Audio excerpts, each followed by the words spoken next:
오늘부터 고린도 전서 강해를 시작하게 됩니다. 고린도 교회는 우리가 잘 아는 것처럼 참 문제가 많은 교회입니다. 참 문제가 많은 교회예요. 이 교회는 어떻게 이러고 교회가 계속 돌아갈 수 있을까 싶을 정도로 참 문제가 많은 교회였습니다. 그래서 우리가 고린도전서를 묵상할 때 많은 유익이 있습니다. 어떤 유익이 있습니까? 우리가 인생을 살아가면서 묻게 될 수많은 문제들, 우리가 궁금한 것들이 얼마나 많이 있습니까? 신앙생활 하면서 하나님 앞에 물어봐야 할 수많은 질문들. 그런데 이 고린도전서는 참 친절하게 미리 그 모든 일들을 겪었던 교회입니다. 그래서 우리가 인생을 살아가면서, 특별히 신앙생활하면서 하나님 앞에 물어야 될 질문들을 어디에서 그 답을 발견할 수 있는가? 고린도전서를 묵상하면 그 인생의 답들을 발견하게 될 줄 믿습니다. 그래서 하나님 앞에 나올 때 우리 이 고린도전서를 묵상하는 기간들 동안 우리가 계속해서 주님께 묻기를 원합니다. 내 인생 속에서 반드시 묻고 답을 발견해야만 하는 그 답들을 꼭 찾게 되는 은혜의 시간들로 채워지기를 간절히 소원합니다. 여러 가지 질문들이 있겠지만 오늘 첫 번째 시간 우리가 가장 먼저 하나님 앞에 물어야 할 질문이 무엇인가? 바로 이것입니다. 내가 누구인가? 우리의 정체성에 대한 질문을 하나님 앞에 드려야 되겠죠. 우리가 신앙생활 하면서요, 이 정체성에 대한 분명한 의식이 있어야 됩니다. 나는 누구인가? 나는 어떤 사람인가? 우리가 오늘 고린도전서 1장 1절부터 9절 말씀을 통해서 나의 정체성 4가지를 함께 살펴보기를 원합니다. 첫 번째는 나는 하나님의 부르심을 받은 자입니다. 하나님의 부르심을 받은 자다. 믿으십니까? 바울은 오늘 그래서 자기 자신을 소개하면서 뭐라고 소개합니까? 하나님의 부름받은 자다. 이렇게 자기에 대해서 밝히고 있습니다. 우리 역시요, 하나님의 선하신 계획과 뜻 안에서 각자가 모든 인생이 하나님의 부름을 받은 인생인 줄 믿습니다. 그래서 하나님이 우리를 왜 부르셨는가? 나를 수많은 사람들 가운데 왜 하필 나를 선택하시고 나를 부르셨는가? 내가 외모가 또 능력이나 뭐 이런 것들이 다른 사람들보다 탁월하고 뛰어나서가 아니라 우리는 전적인 하나님의 은혜로 부름받은 자들임을 믿습니다. 이 정체성이 우리 가운데 있어야 될 줄 믿습니다. 전적인 하나님의 은혜로 부름받았다고 하니까 왜 갑자기 아멘이 작아지십니까? 좀 실망하셨나요? 나는 그래도 저 인간보다 좀 나은데 그래서 하나님이 나를 부르셨나 보다 그렇게 생각하셨습니까? 하나님의 은혜가 아니면 설명될 수 없는 인생, 바로 우리들인 줄 믿습니다. 또 우리가 질문해야 되겠죠. 나는 누구인가? 나에 대한 정체성 두 번째는 무엇이냐면 거룩하게 된 성도다. 우리가 성도예요. 성도가 뭐죠? 거룩한 자들, 거룩한 사람들의 모임이 성도 아닙니까? 그런데 우리가 잘 아는 대로 고린도 교회는요, 문제투성이 교회예요. 정말 문제가 많은 교회입니다. 그럼에도 불구하고 사도 바울을 통해서 하나님은 고린도 교회 그 교인들을 누구라고 불러주시냐면 너희들은 성도다, 이렇게 말씀하십니다. 거룩한 백성들의 모임, 성도. 그런데 이 성도가 이 고린도 교회 성도들의 업적이 아니라는 거예요. 고린도 교회 교인들이 뭘 잘해서 성도라고 불려지는 것이 아닙니다. 우리가 하나님의 백성, 성도가 된 이유가 무엇입니까? 그리스도 안에서만 주어지는 특권임을 믿습니다. 그리스도 안에서 주어지는 정체성이 성도다. 이것을 우리가 기억해야 되겠죠. 실패해도 흔들려도 여전히 우리는 하나님 앞에 우리는 부끄럽지만 여전히 성도임을 믿으시기 바랍니다. 그래서 디트리히 본헤퍼가 뭐라고 그랬습니까? 본헤퍼 목사님이 우리의 정체성에 대해서 말하면서 그리스도인은 자기 자신을 바라보는 것이 아니라 누구를 바라봐야 된다고요? 그리스도를 바라보게 될 때 자기 자신을 알게 된다. 이런 유명한 말을 했죠. 주님을 바라봄으로, 예수 그리스도를 바라봄으로 우리 성도의 정체성을 가지고 살아가는 우리 모든 대전명숙교회 성도님들 되시기를 간절히 소원합니다. 세 번째, 나는 누구인가? 나는 하나님의 풍성한 은혜를 받은 자다. 하나님의 은혜를 찔끔찔끔 받은 자가 아니라 풍성한 하나님의 은혜를 지금도 받고 있는 자다라는 거죠. 내가 얼마나 큰 은혜를 받은 사람인지, 갚을 수 없는 은혜와 사랑을 지금도 얼마나 많이 받고 있는지 늘 그것을 기억하면서 살아가는 하나님의 백성들 되기를 간절히 소원합니다. 마지막 네 번째, 나는 누구인가? 끝까지 견고하게 서 있는 자가 바로 우리임을 믿습니다. 끝까지 견고하게 서게 될 자. 이것도 똑같습니다. 우리의 정체성은요, 일시적인 것이 아니에요. 어저께까지는 성도였고, 그런데 오늘부터 나는 이제 교인 아니에요. 나 성도 아니에요. 나 예수 믿을 자격 없는 사람이에요. 그렇게 말할 수 없습니다. 하나님께서 내가 끝까지 견고하게 서 있는 것이 아니라 나는 넘어져도, 나는 실패해도 하나님께서 끝까지 나를 견고하게 붙잡고 서 계시는 줄 믿습니다. 하나님은 신실하신 하나님 아니십니까? 그분이 시작하신 부르심, 우리가 부르심으로 그렇게 하나님의 자녀된 자들이니까, 하나님이 한 번 부르셨으면 그 부르심이 중간에 중단되거나 끊기는 일이 없다라는 거죠. 우리가 나의 공로로 견고하게 서 있는 자가 아니고, 신실하신 하나님께서 나를 절대 포기하지 않으시고 끝까지 붙드셨기 때문에 내가 견고히 서 있는 자임을 믿습니다. 이 네 가지의 정체성을 가지고 살아가는 하나님의 백성들 다 될 수 있기를 간절히 소원합니다. 다 외우셨어요, 여러분? 아무도 적으시는 분이 안 계시는 것 같은데 우리 차례대로 한번 살펴보도록 하겠습니다. 첫 번째, 나는 누구라고요? 나는 누구인가? 하나님의 부르심을 받은 자입니다. 사도 바울은 자기를 누구라고 설명합니까? 예수님의 사도로 부름받은 사람이 바로 자기 사도 바울이다, 이렇게 자신을 소개하고 있습니다. 우리 1장 1절 말씀 한번 읽어보겠습니다. 시작. 하나님의 뜻을 따라 그리스도 예수의 사도로 부르심을 받은 바울과 형제 소스데네는. 아멘. 아멘. 사도 바울을 하나님이 부르신 그 목적이 하나님의 뜻을 따라 이루어진 것이다, 이렇게 설명하고 있습니다. 하나님의 뜻이 뭐겠어요? 하나님의 뜻이 뭘까요? 예수 그리스도를 증거하는 일 아닙니까?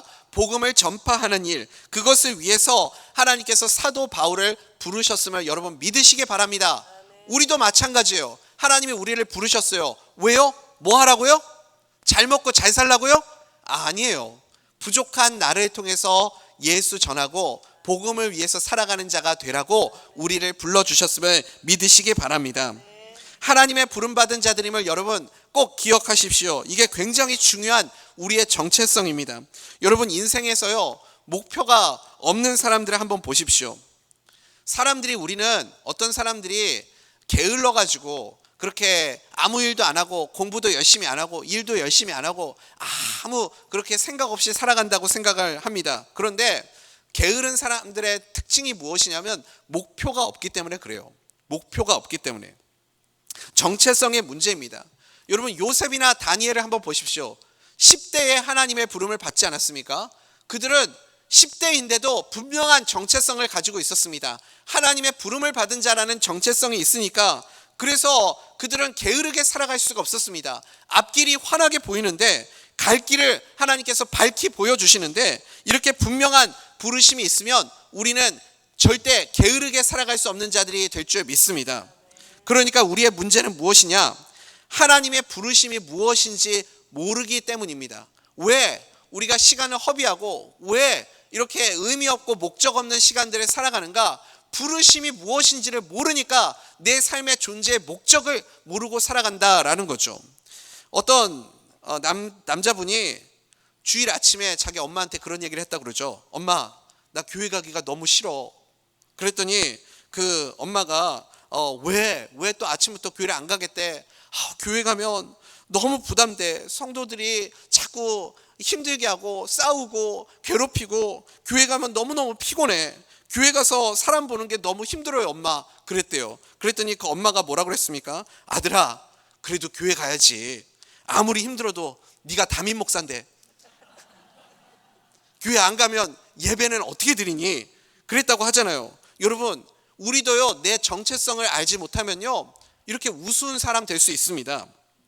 다른 말로 하면요, 내가 누구인지 정확하게 알잖아요. 내가 어떤 존재인지 나의 정체성에 대한 분명한 의식이 있으면 우리가 살아가는 가운데 우리가 만나게 되는 인생의 문제들 90% 이상은 내 정체성만 제대로 확립이 돼 있어도 해결될 수 있습니다.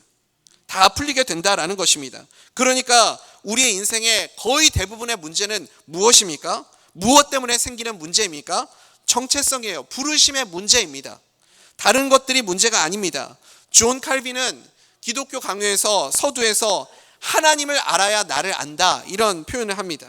우리가요, 우리의 부르심의 정체성을 어떻게 알 수 있는가? 무엇을 통해서 내가 누구인가를 알아야 하는가? 말씀을 통해, 예배를 통해 나를 부르신 주님의 음성을 들을 수 있게 되기를 간절히 소원합니다. 하나님을 배우고 하나님을 더 깊이 알아감을 통해서 나를 부르시는 주님의 음성을 들을 수 있는 우리 모든 성도님들 되시기 바랍니다. 야곱이 그랬죠. 야곱은 자기의 정체성을 알고 나서부터는 완전히 다른 인생이 되지 않았습니까? 야곱이 형 에서의 그 칼을 피해서 도망친 지 20년이 되었습니다. 20년 만에 큰 때를 이루어서 거부가 되어서 그렇게 다시 고향으로 돌아오게 됩니다. 그때 에서가 20년이나 지난데도 잊어버리지 않고 군대 400명을 이끌고 이 야곱을 죽이기 위해서 맹렬한 기세로 달려오고 있다라는 소식을 듣게 됩니다. 그 절체절명의 순간에 야곱이 야복강가 나루터에 서서 혼자 남아 기도하지 않습니까? 그리고 그곳에서 이제 그 야곱에게 현현하신 구약의 예수 그리스도의 현현을 보게 되고, 그리고 거기에서 그 하나님과 씨름을 하게 됩니다. 그리고 그 하나님과 씨름하면서 그가 하나님을 통해서 얻게 된 이름이 무엇이죠? 하나님이 야곱의 이름을 바꿔주시죠. 너는 이제 야곱이 아니라 이스라엘이다. 하나님과 싸워 이긴 자가 되었다. 이스라엘이 되었다. 야곱의 정체성을 분명히 가르쳐 주십니다. 그리고 나서 자기 형 에서를 보게 됩니다. 형 에서는 똑같은 사람이에요. 누가 바뀌었어요? 여러분? 누가 바뀌었어요? 형 에서는 바뀌지 않았어요. 그런데 야곱이 바뀌었어요. 야곱이 야복강가 나루터에서 자기의 정체성을 알게 되었어요. 지금까지는 야곱이었는데 움켜쥐는 자였고 빼앗는 자였고 훔치는 자였는데, 이제는 야곱이 하나님과 싸워서 이긴 자가 되었습니다. 이스라엘이 되었어요. 그때부터 야곱의 인생이 모든 것이 달라지기 시작하는 거예요. 똑같은 상황이었고 똑같은 문제 앞에 직면해 있었는데 야곱의 정체성이 바뀌게 되니까 문제도 사라지게 되더라라는 것입니다. 그래서 하나님이 야곱과 씨름하면서 야곱의 어디를 치셨어요? 환도뼈를 치셔서 야곱이 절게 되었잖아요. 그래서요, 이 야곱이 자기 형 에서에게 나가는데 창세기에 보면 7번 절을 하면서 나갔다, 그렇게 기록하고 있습니다. 성경에서 7번은 완전수를 의미하는 것이죠. 그래서 진짜 7번 절을 했다는 것이 아니고요, 이 7번이라는 것은 수없이 계속해서 절하면서 나갔다라는 거예요. 실제로 예를 들어서 베드로가 예수님께 물어보잖아요. 예수님, 우리가 몇 번 용서해야 됩니까?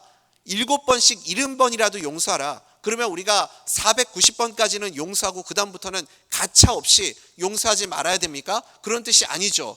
70번씩 7번, 그러니까 완전수를 곱하고도 거기다가 7번 77에 49도 아니고 7번에다가 70번을 곱해서 무한대로 용서하라라는 의미 아닙니까?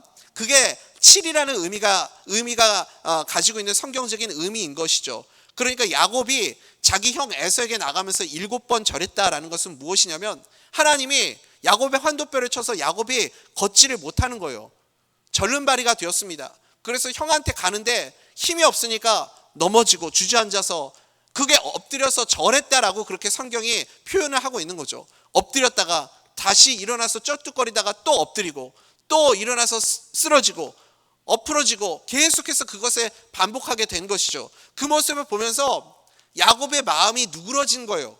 죽이려고 왔다가 자기 동생이 저렇게 불구가 돼가지고 자기에게 오면서 막 쓰러지고 넘어지고 그러면서도 쩔뚝쩔뚝 거리면서 또 자빠지면서 자기에게 오는 그 모습 보면서요, 화가 났다가도 화가 누그러지는 거죠.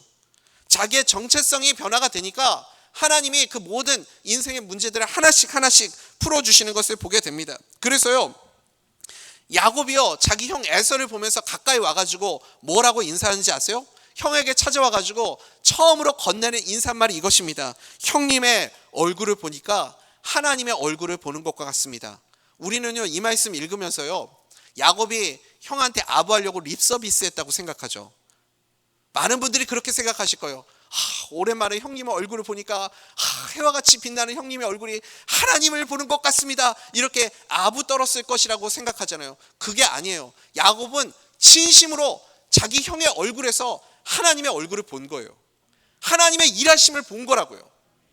내가 이스라엘이 되니까 지금까지 전전긍긍하며 아무것도 해결되지 않았는데 하나님이 나의 환도뼈를 치시고 그리고 나를 이스라엘로 바꿔주시니까 하나님이 나의 형 에서를 통해서도 역사하는구나. 에서는 그런 얼굴 표정을 지을 사람이 아니에요. 하나님의 얼굴과 같은 그런 온화한 표정을 지을 사람이 아니라고요. 누가 바뀌었어요? 야곱이 바뀐 거예요. 야곱이 바뀌니까 하나님의 일하심을 보기 시작하는 거라고요. 야곱이 이스라엘이 되고 난 다음부터 하나님이 그의 삶 가운데 이렇게 개입하셔서 일하심을 볼 수 있습니다. 그 하나님이 일하심이 야곱의 얼굴에서도 나타나게 된 거죠. 저도요, 이렇게 성도님들 신방 가서 저의 모습을 볼 때가 참 많이 있습니다. 신방을 가서 특별히 또 새가족 신방을 가게 될 때 처음 이제 오랜만에 신앙생활을 다시 시작하시는 성도님들도 계시고 또 신앙을 잃어버렸다가 다시 이제 교회를 옮기시면서 마음을 다잡고 뜨거움으로 또 그렇게 설레는 마음으로 신방을 맞으시는 성도님들도 계시고 전혀 예수를 믿지 않았다가 이 신방이라는 것이 무엇인지도 모르는데 그래도 이 신방을 받으면서 참 마음에 기쁨이 있고 은혜가 무엇인지도 모르면서도 은혜를 체험하고 있는 그 얼굴 표정을 볼 때 저도 그 모습을 보면서 하나님의 일하심을 보게 되거든요. 그러면서 제 모습을 보는 거예요. 하나님은 살아계시는구나. 하나님이 일하고 계시는구나. 나도 예수님 처음 믿을 때 저런 표정이었겠구나. 저렇게 행복한 표정, 기쁜 얼굴 표정을 지었겠구나. 그런 생각을 하게 되는 거죠. 그 영혼을 하나님께서 그 영혼을 바라보게 하시면서 생각이 들게 되는 거예요. 하나님이 저 영혼을 얼마나 사랑스럽게 바라보실까. 나도 내가 주님을 처음 믿고 예수 믿었을 때 우리 주님이 나를 이렇게 사랑스럽게 바라보셨겠구나. 이런 생각을 갖게 되는 겁니다. 하나님의 일하심이 있다는 것을 보게 될 때 거기서 우리는 내 정체성을 발견하고 나를 보게 됩니다. 사랑하는 우리 대전면 속의 성도님들, 우리는 모두 하나님의 부르심을 받은 자들임을 여러분 믿으시기 바랍니다. 이 정체성을 가지고 살아갈 때 우리는 내 삶의 수많은 문제들을 만날 때 더 이상 흔들리지 않고 예수를 바라보는 자들이 될 줄 믿습니다. 그 나를 부르신 정체성을 가지고 언제나 주님과 동행하는 삶을 살아가는 거룩한 하나님의 백성들 다 되시기를 간절히 소원합니다. 두 번째, 나의 정체성은 누구라고 그랬습니까? 우리는 하나님의 거룩한 백성으로 택함 받은 성도입니다. 믿으십니까? 성도예요. 성도가 누군가? 하나님의 부름받은 거룩한 무리입니다. 우리 2절 말씀 한번 읽어보겠습니다. 시작. 고린도에 있는 하나님의 교회 곧 그리스도 예수 안에서 거룩하여지고 성도라 부르심을 받은 자들과 또 각처에서 우리의 주 곧 그들과 우리의 주 되신 예수 그리스도의 이름을 부르는 모든 자들에게 아멘. 아멘. 여러분, 고린도 교회가 얼마나 문제가 많은 교회였습니까? 그런데 사도 바울은 그 교회 교인들을 누구라고 부르고 있어요? 성도라고 부릅니다. 거룩한 무리라고 부르고 있습니다. 사도 바울이 고린도 교회를 거룩하다 이렇게 말할 수 있는 근거가 무엇이 있습니까? 고린도 교회 성도들에게서는 거룩하다고 말할 근거가 없어요. 그것을 발견할 수 없습니다. 고린도 교회 그 교인들을 거룩한 무리 성도라고 부를 수 있는 근거는 누구에게 소속되어 있는가에 있습니다. 우리는 누구에게 소속되어 있는 자들입니까? 예수 안에 있는 자들임을 믿으시기 바랍니다. 그래서 2절에서도 2절 다시 보십시오. 예수 안에서 거룩하여지고 이렇게 말씀하고 있지 않습니까? 우리의 거룩의 근거는 소속에 달려있다는 거예요. 예수 안에 있느냐 아니냐에 우리의 이 거룩함의 근거가 있습니다. 내가 어디에 속해 있는가? 우리가 함께 신앙생활하는 성도님들을 바라보면서요, 우리는 자꾸요 무엇으로 서로를 보냐면 이 사람이 얼마나 도덕적인 사람인가, 얼마나 선한 사람인가, 이런 기준들을 가지고 우리가 서로를 바라보고 있다라는 거예요. 그러니까 우리의 정체성을 서로가 제대로 분별하고 파악하지 못하고 있다는 것 아닙니까? 우리는 언제나 소속부터 봐야 되겠어요. 소속부터. 너 누구에게 속해 있는가? 이 고린도 교회는 또 이거 가지고 싸웠잖아요. 나는 아볼로파고, 나는 게바파고, 너는 바울파고, 이거 가지고 또 소속 가지고 싸우는데 우리는 다 예수 안에 있는 자들임을 믿습니다. 언제나 소속을 봐야 된다는 거죠. 내가 예수 안에 있는지 다른 사람 볼 것 없어요. 내가 지금 예수 안에 있는지, 예수님과 함께 동행하고 있는지 언제나 날마다 매 순간순간마다 그것을 확인할 수 있는 하나님의 사람들 될 수 있기를 간절히 소원합니다. 누구든지 예수 그리스도 안에 있으면 성도 맞아요. 의심할 필요 없습니다. 성도 맞습니다. 우리가 하나님의 선하신 뜻 안에서 부르심을 받은 성도라는 사실이 깨달아지면 얼마나 감격스럽습니까? 여러분, 내가 하나님의 부름을 받은 자들이고 그리고 예수 안에 속해 있기 때문에 성도라고 부름받은 것이 여러분 감격스러우십니까? 감동이 되십니까? 눈빛은 별로 감동이 안 되는 것 같은 눈빛이지만 여러분 정말로 내가 하나님의 부름을 받은 자이고 그리고 거룩한 자로 일컬음 받는 하나님의 성도임을 믿어질 때 여러분 마음에 감동이 있으십니까? 그 감동이 있는 자들은 왜 아멘을 딱 두 분만 하십니까? 더 커져야 되는데 아멘이. 내가 예수 안에 속해 있는 것이 감동이 되는 사람들만 누릴 수 있는 특권이 무엇이냐면 그게 바로 은혜와 평강이라는 거예요. 은혜와 평강, 하나님의 선하신 계획과 뜻 안에 내가 있구나, 내가 예수 안에 있구나, 이게 분명하고 믿어지고 확신이 될 때, 그럴 때 우리는 은혜와 평강을 누리는 특권을 갖게 됩니다. 그래서 세 번째 우리의 정체성이 무엇이냐면 풍성한 하나님의 은혜를 받은 자들이라는 거예요. 앞에 내용이 전제가 돼야 되겠죠. 나는 하나님의 부르심을 받은 선택받은 하나님의 자녀야.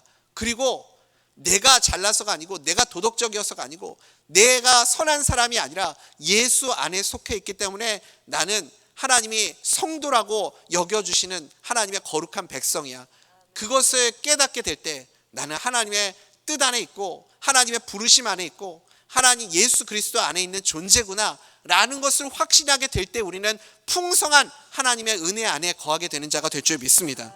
우리 3절 말씀 한번 읽어봅시다. 시작. 하나님 우리 아버지와 주 예수 그리스도로부터 은혜와 평강이 있기를 원하노라. 아멘. 은혜가 뭐예요? 다른 게 은혜가 아니죠. 예수님이 우리를 만나 주신 것이 은혜입니다. 내가 예수 믿게 된 것이 은혜 아닙니까?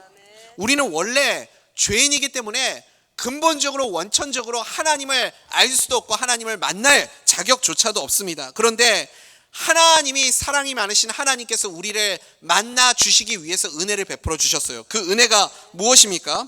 예수 그리스도를 십자가에 달려 죽게 함을 통하여서 예수 그리스도의 피값을 통해서 우리가 하나님께로 나아갈 수 있는 그 길을 열어주셨음을 여러분 믿으시기 바랍니다. 그 은혜로 우리가 하나님을 만나게 될 때 우리 마음에 평강이 임하게 되는 것이죠. 평강은 뭐라고 그랬죠? 여러 번 제가 설명을 드렸지만 평강은 평화로운 상태, 아무 일도 일어나지 않은 상태가 아니라 원래 하나님이 나를 부르셨던 부르심대로 나의 기능을 제대로 발휘하게 되는 상태가 평강입니다. 사람이 그렇잖아요. 긴장하고 두렵고 초조하고 그러면 원래 실력 발휘도 제대로 못하지 않습니까? 그런데 평강이 임하게 될 때 원래 하나님이 나를 창조하시고 부르신 그 목적과 부르심의 그 뜻대로 그렇게 사용받고 쓰임받은 인생이 될 줄 믿습니다. 그게 평강이 임한 상태라는 거예요. 하나님의 은혜가 임하면 내가 누구인지 알게 되고 부르심이 무엇인지 명확해지고 소속이 명확해지면 그래서 은혜가 임하고 그래서 우리는 평강 가운데 살아가는 자가 될 줄 믿습니다. 그러면 실제로 우리가 보이는 반응 중에 한 가지가 있어야 될 거 아닙니까? 이제 지금 벌써 세 가지 나눴잖아요. 하나님의 부르심을 받은 자고 또 나는 누구인가? 나는 성도로 그렇게 일컬음 받는 자고 또 내가 이렇게 부름받고 성도가 되었으니 그래서 언제나 나는 풍성한 하나님의 은혜와 평강을 누리는 자가 되었구나. 그러면 우리가 하나님 앞에 드릴 수 있는 반응이 뭐예요? 어떤 반응이 나타나겠어요? 당연하지. 이거 당연한 거 아니야? 내가 이거 이 정도 누릴 자격 있는 거 아니야? 이런 마음 가지고 계신 분들 계세요? 제가 이렇게 많이 힌트를 드렸는데도 지금 당연하게 여기고 계시는 분들 계십니까? 다시 답이 나올 때까지 오늘 집에 못 가세요. 답이 나올 때까지 내가 하나님의 부름을 받았고 그리고 성도로 그렇게 하나님이 나를 여겨주시고 그래서 풍성한 하나님의 은혜와 평강을 누리고 있으니 내 마음에 하나님을 향한 그 반응이 무엇이에요? 정말 어떤 마음이 생겨요? 감사하죠. 감사해요. 여러분 정말 감사하십니까? 감사가 터져 나오십니까? 우리가 당연히 하나님 앞에 보여야 될 반응이 감사라는 거예요. 우리 4절 말씀 한번 읽어보겠습니다. 시작. 그리스도 예수 안에서 너희에게 주신 하나님의 은혜로 말미암아 내가 너희를 위하여 항상 하나님께 감사하노니. 아멘. 아멘. 여러분 감사하는 거예요. 감사할 때 내 정체성이 더 분명하게 됩니다. 하나님 앞에 감사할 때, 그럴 때 내가 어떤 존재인지를 더 명확하게 깨닫게 되는 거죠. 아이들이 어렸을 때 많이 묻는 질문들 중에 한 가지가 이거잖아요. 아빠, 나 처음 태어났을 때 아빠는 기분이 어땠어? 나 처음 태어났을 때, 처음 나 봤을 때 어떤 기분이 들었어? 아이들이 그런 거 많이 물어보죠. 자녀들이 처음 태어났을 때 나를 보고 어떤 느낌이 들었느냐 물을 때 그 질문의 의도가 무엇입니까? 얼마나 힘들게 낳았는지, 어떤 과정을 통해서 낳았는지, 그게 궁금한 게 아니잖아요. 엄마 아빠의 반응 아니에요? 엄마 아빠가 나를 처음 보고 어떤 반응을 보였는가, 그게 너무 궁금한 거 아닙니까? 여러분들 자녀분들이 그런 질문 했었죠? 그래서요, 저도 제 딸한테, 제가 한국은 그런지 모르겠어요. 미국은요, 이 아내가 아이를 낳을 때요, 남편이 옆에 있게 합니다.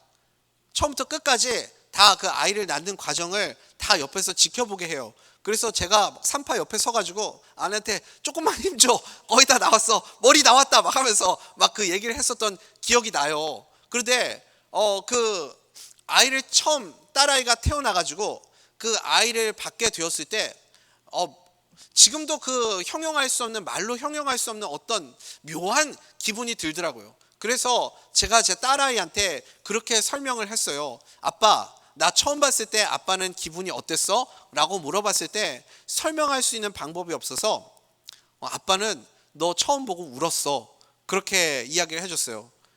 근데 나중에 아내가 저한테 물어보더라고요. 당신 그때 왜 울었어?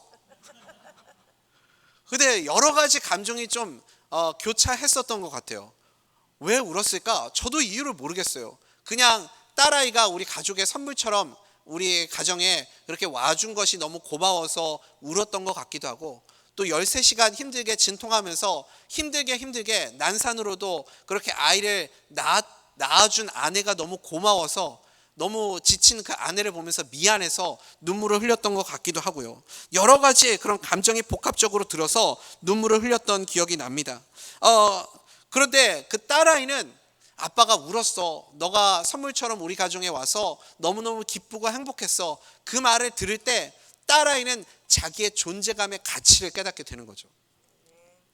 내가 이렇게 소중한 존재구나, 내가 이렇게 사랑받으면서 이 땅에 태어났구나 라는 것을 알게 되는 것 아닙니까? 그러니까요, 우리가요 처음 예수를 만나게 될 때, 예수님을 만나게 될 때 우리가 처음 묻는 질문도 똑같은 질문을 하게 되는 것입니다. 우리가 예수님을 만나게 될 때 경험하는 똑같은 체험이 이것과 같습니다.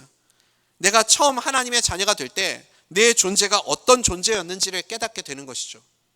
하나님이, 내가 예수 그리스도를 영접할 때 하나님이 나를 얼마나 기뻐하셨는가, 우리 자녀가 선물처럼 나에게 올 때 내가 그렇게 감동받고 기뻐하고 행복했었던 그 순간처럼, 우리가 예수 믿고 구원받아 하나님의 자녀가 될 때 우리 하나님은 그렇게 나를 바라보시면서 기뻐하시면서 잠잠히 즐거워하시며 눈물 흘리시면서 그렇게 사랑스러운 눈으로 우리를 바라보신 줄 믿습니다.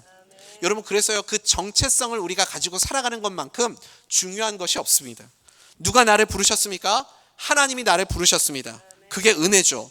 그 하나님을 우리가 만나게 될 때 우리 마음에 평강이 임하고, 당연히 그것에 대한 우리의 반응은 감사가 될 수밖에 없습니다. 이렇게 은혜와 평강을 누리면서 감사하는 사람은 끝까지 믿음의 반석 위에 견고하게 서 있는 자가 될 수밖에 없겠죠. 그래서 마지막 네 번째, 우리의 정체성이 무엇입니까? 나는 끝까지 견고하게 서 있는 자입니다. 우리 8절 말씀 한번 읽어보겠습니다. 시작. 주께서 너희를 우리 주 예수 그리스도의 날에 책망할 것이 없는 자로 끝까지 견고하게 하시리라. 아멘. 아멘. 끝까지라는 의미가 무엇입니까? 중간에 포기하거나 버리거나 그렇게 하나님께서 하시지 않는다라는 것입니다. 우리가 견고하게 설 수 있는 근거도 나에게 있는 것이 아니죠. 우리의 노력으로 안 되고 내 힘으로 안 됩니다. 우리가 끝까지 견고하게 서 수 있는 근거는 누구에게 있느냐? 포기하지 않으시는 하나님의 사랑과 은혜만이 우리를 견고하게 서 있게 만드는 줄 믿습니다. 빌립보서 1장 6절 말씀, 우리가 참 좋아하는 말씀이죠. 너희 안에서 착한 일을 시작하신 이가 그리스도의 예수의 날까지 이루시는 줄을 우리가 확신하노라. 그리스도의 예수의 날까지 우리 안에서 착한 일을 시작하신 성령 하나님께서, 예수님께서, 그래서 모든 것을 시작하신 분도 예수님이시고 완성시켜 주시는 분도 누구예요? 예수 그리스도고. 제 인생의 말씀도 히브리서 12장 2절 말씀도 똑같잖아요. 믿음의 주요 온전하게 하는 이인 예수를 바라보자. 믿음의 주요, 이게 다른 성경에서는 영어 성경에서는 믿음의 창시자, Creator of God, 믿음의 The Lord of Creator, 그러니까 믿음을 시작하게 하신 분도 예수님이시고, 그리고 우리를 온전하게 하시는 분, 믿음을 완성시켜 주시는 분도 예수님이세요. 믿으십니까?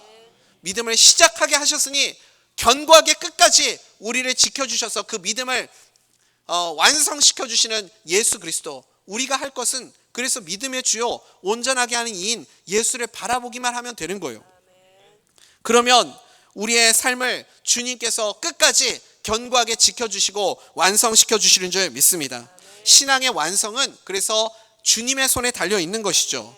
그러므로 믿음을 지키는 힘은 나의 결심이 아니라 성령께서 주시는 은혜로만 우리가 그렇게 끝까지 견고하게 서 있는 자가 될 줄 믿습니다.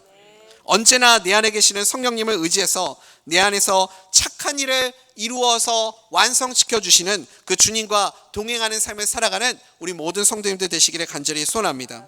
8절에 책망할 것이 없다라는 이 말씀은요, 우리가 완벽하다는 뜻이 아닙니다. 너희가 책망할 것이 없어서 끝까지 견고하게 서 있는 자다, 그런 뜻이 아니에요.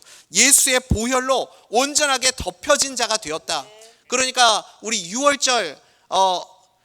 6월절에 그 마지막 10번째 이집트에 내린 재앙을 피하는 방법이 무엇이에요? 문설주에 어린 양의 피를 바르면 그러면 죽음의 영이 찾아왔다가 심판이 찾아왔다가 뛰어넘어가잖아요. 그래서 하나님은 그 안에 그 사람이 어떤 선한 사람인지, 어떤 일을 해왔는지, 어떤 이력을 가지고 있는지, 어떤 스펙을 쌓았는지 그거 전혀 상관없어요. 그냥 예수 그리스도의 피만 보는 거예요. 예수 그리스도의 보혈의 피가 덮여 있으면 하나님께서 죄 없는 자라고 넘어가 주시는 것이고, 예수 그리스도의 피가 없으면 아무리 선한 일을 많이 하고 공적을 많이 쌓아도 죽음의 그 심판을 피할 수 없는 것 아니겠습니까? 그러니까 지금 책망할 것이 없다라는 것은 예수 그리스도의 보혈의 피로 온전하게 덮여 있는 자가 되었다라는 뜻이죠. 주님의 심판대 앞에 서게 될 때도 마찬가지 아닙니까?